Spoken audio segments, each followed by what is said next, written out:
Halo,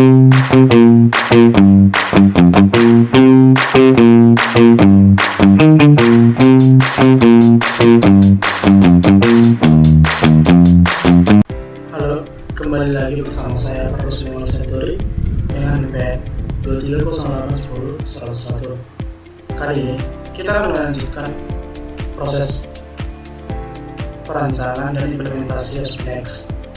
Nah, setelah perencanaan sudah selesai dilakukan, tahap berikutnya adalah perancangan antarmuka atau user interface. Tahap ini bertujuan untuk merancang tampilan sistem agar mudah dipahami dan nyaman digunakan oleh admin. Setiap halaman dirancang sesuai dengan kebutuhan proses bisnis rumah sakit, sehingga alur penggunaan sistem menjadi lebih terstruktur. Di sini, saya sudah menyiapkan desain awal untuk sistem yang akan kita bangun. Yang pertama, halaman landing page. Pada halaman landing page, berfungsi sebagai media informasi bagi pengunjung mengenai sistem SPNX. Pada halaman ini, ditampilkan informasi mengenai rumah sakit, layanan yang tersedia, keunggulan sistem, serta akses menuju halaman login. Adapun field-field yang terdapat pada desain ini, di antara lain adalah logo, beranda, fasilitas ketersediaan kamar, testimoni, buku tamu, tentang, dan kontak. Lalu, beberapa informasi seperti yang tersedia pada desain. Yang kedua, halaman login.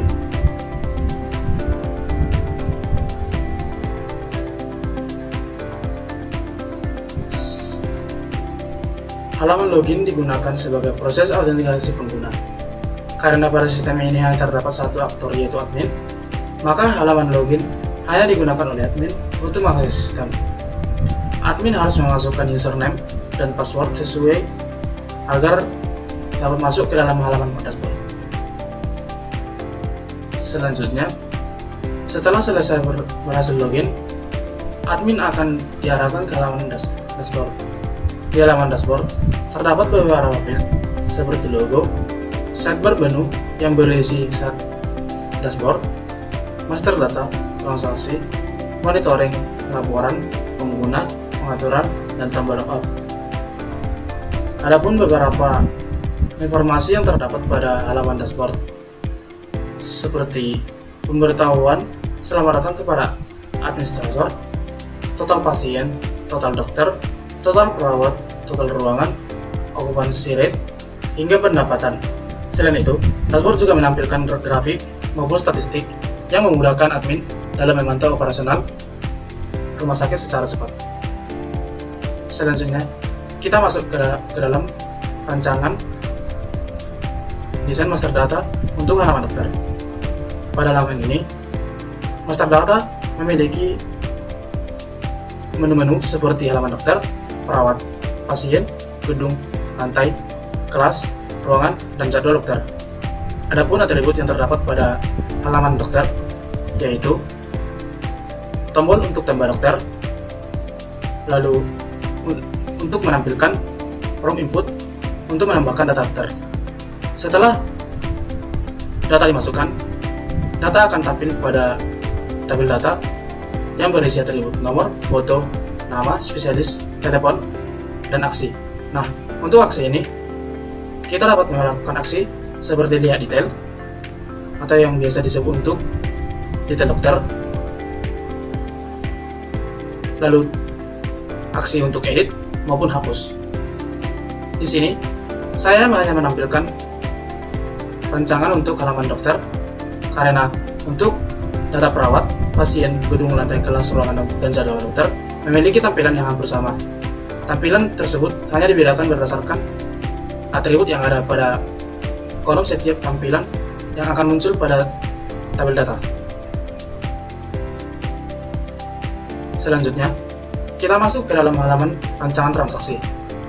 Transaksi menjadi bagian inti dari proses pelayanan rumah sakit ini. Menu reservasi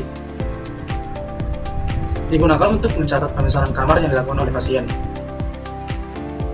Adapun atribut-atribut, adapun menu-menu yang terdapat pada transaksi antara lain ialah reservasi, rawat inap, dan juga pindah ruangan. Terdapat button untuk menambahkan tambah data reservasi. Setelah data reservasi berhasil diinput, maka data tersebut akan muncul pada tabel data yang telah tersedia.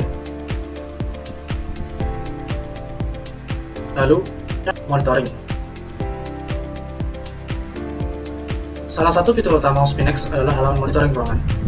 Pada halaman ini, seluruh ruangan ditampilkan berdasarkan gedung, lantai, kelas, dengan status yang diperbarui secara real-time. Admin dapat langsung mengetahui apakah suatu ruangan sedang kosong, terisi, dipesan, sterilisasi, maupun sedang dalam perbaikan tanpa harus memeriksa secara manual. Beberapa halaman lainnya seperti halaman laporan, pengguna, pengaturan yang tidak saya tampilkan pada rancangan kali ini. Halaman laporan digunakan untuk menyajikan berbagai informasi yang telah tersimpan pada sistem. Admin dapat melihat serta mencetak laporan seperti data dokter, perawat, pasien, ruangan, reservasi, rawat inap, perpindahan ruangan, hingga tingkat penggunaan kamar. Laporan ini juga membantu pihak rumah sakit dalam melakukan evaluasi dan pengambilan keputusan. Lalu, ada halaman pengguna. Menu pengguna digunakan untuk mengelola akun administrator. Admin dapat menemukan akun baru, mengubah informasi akun, mengatur akses, serta mengganti password maupun menaktifkan akun yang sudah tidak digunakan. Lalu, yang terakhir, pengaturan. Halaman terakhir adalah pengaturan. Menu ini digunakan untuk mengelola konfigurasi sistem, seperti nama rumah sakit, logo, alamat, nomor telepon, email, ringset, serta informasi lain yang akan ditampilkan pada website. Dengan adanya menu ini, admin dapat melakukan perubahan konfigurasi tanpa harus mengubah kode program secara langsung.